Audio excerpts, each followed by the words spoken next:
Time to do business with me, Beverly Broohm. Now to our first story. The U.S. government has indicated that it will carry out the needed behind-the-scenes engagement to ensure that Ghana's request for an IMF program is approved. Government is currently negotiating with the fund to close a staff agreement by the end of this week. Now, this will enable the executive board of the IMF to approve Ghana's deal in the first quarter of next year. The U.S. government is one of the largest shareholders and has 16.77% voting right on the board of the IMF. The U.S. ambassador to Ghana, Virginia Palmer, has been speaking to Joy Business. The current economic crisis requires IMF assistance. I think that's why those international financial institutions were created. So we've urged the government of Ghana to negotiate with the IMF with urgency, and then as a board member, we'll support those programs. And further to that, we work with Ghanaian business and the Ghanaian government to strengthen the business environment so that Ghana lives up to its international reputation. It's important that problems with contract sanctity, problems with local hiring, problems with corruption don't undermine that, if I'm honest. And I think friends speak honestly to friends. For the $138 million, trying to keep me on point. I'm interested in that as well. I was very pleased to be able to announce those additional funding. A lot of that work will focus on agriculture and stimulating support for your agriculture sector, because that, again, is an engine for economic growth. And we do, again, techniques that improve farming for farmers, but we also work with financial institutions, for example, to try to leverage finance for small and medium enterprises in the agriculture and agro-processing sectors. So one of our programs, we think, will unleash something like $270 million of investment in that very important sector. We also work in clean energy.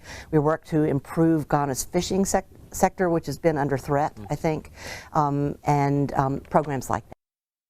Meanwhile, political risk analyst Dr. Tue Champo has described government's ability to reach a staff-level agreement with the International Monetary Fund as a great milestone, but calls for the expedition of details of the agreement. According to him, it is important for government to quickly announce specifics on the austerity measures being proposed in the program. He also believes this will send a positive signal to both domestic and international investors.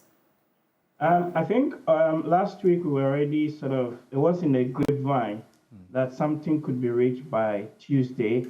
So if that is the case, then of course that is a big milestone, and kudos to the people who led the discussions and the deliberations.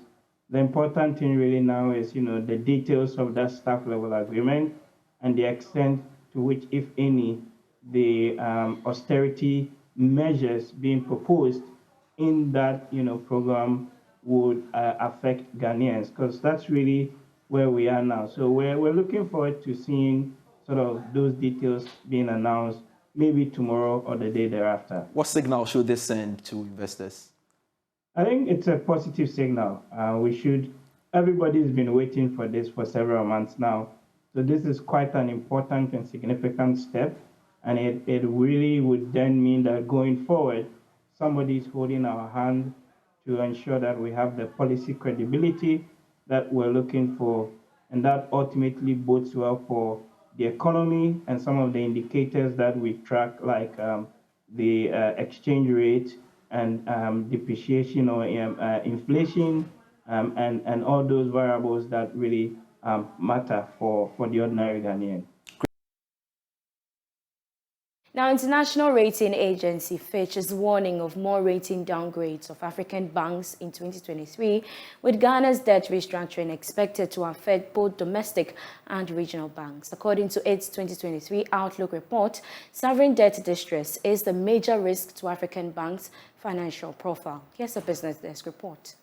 Fitch said it is concerned about the potential sovereign default, with many African governments facing very high and increasing debt servicing burdens, worsened by rising interest rates, US dollar strength, and unfavorable external funding conditions. It pointed out that the country's debt restructuring program will affect both domestic as well as regional banks. It explained that African banks' credit drivers will be determined by both global and domestic shocks in 2023. The rating agency added that operating environment will be affected by a combination of high inflation, rising rates, currency depreciation and hard currency shortages, but moderate growth rate with no major African economy entering a recession.